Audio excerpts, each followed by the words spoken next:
some of your past statements that are relevant to China are concerning because I don't think it fully appreciates China's perspective towards the United States. For example, with regard to TikTok.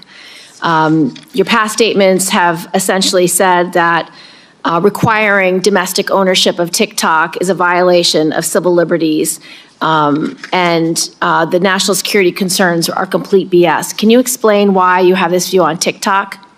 The position that I previously made, obviously not as a member of Congress, as you consider the TikTok legislation, were centered around the protection of Americans' First Amendment rights and the lack of data privacy legislation, frankly, that would apply to TikTok, Facebook, X, all of these different social media applications that collect on us as users of these applications.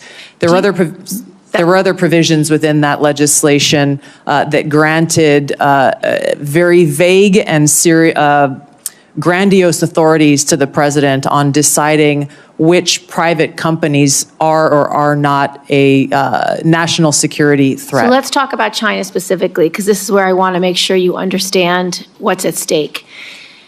We've had concerns over many years that when China owns infrastructure, it can manipulate that infrastructure. It can use it for spying. It could use it, turn it on or off. And you've actually addressed some of the most recent cyber attacks that we believe China had relevant participation. The challenge is if China owns TikTok, it means they can spy on the United States, on the American people. It can take all the data from our children. It can change the narrative about what people are talking about through their algorithms. If it wants to create misinformation or malign foreign influence, it's very easy. So can you understand why it's so important that we require domestic ownership of TikTok?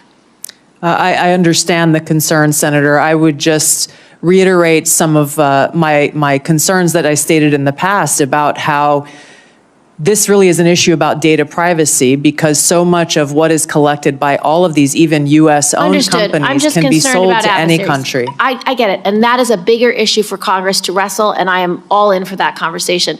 But I want you to appreciate China.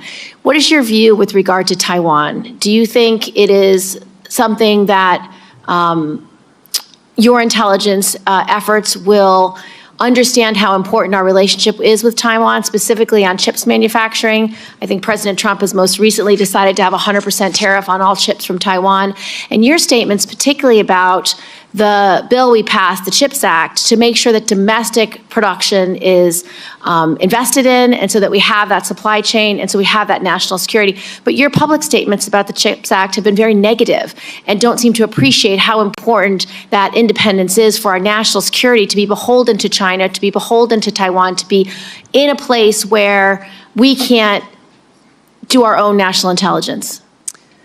Yes, Senator, I fully support the investment in building and strengthening our own domestic capabilities. If I recall, that legislation had a lot of other provisions in it that had nothing to do with the production of our own capability, and I felt were a distraction away from and a potential obstacle towards achieving that. So you will recommend to the president that we continue to invest in the semiconductor industry in the United States for our own independence as well as our own national security? Yes, Senator, and I would base my recommendations on a number of all of these issues, if confirmed as D&I, based on the full assessment of the intelligence picture, so that the president understands the ramifications and the potential cost towards any one of these policy positions that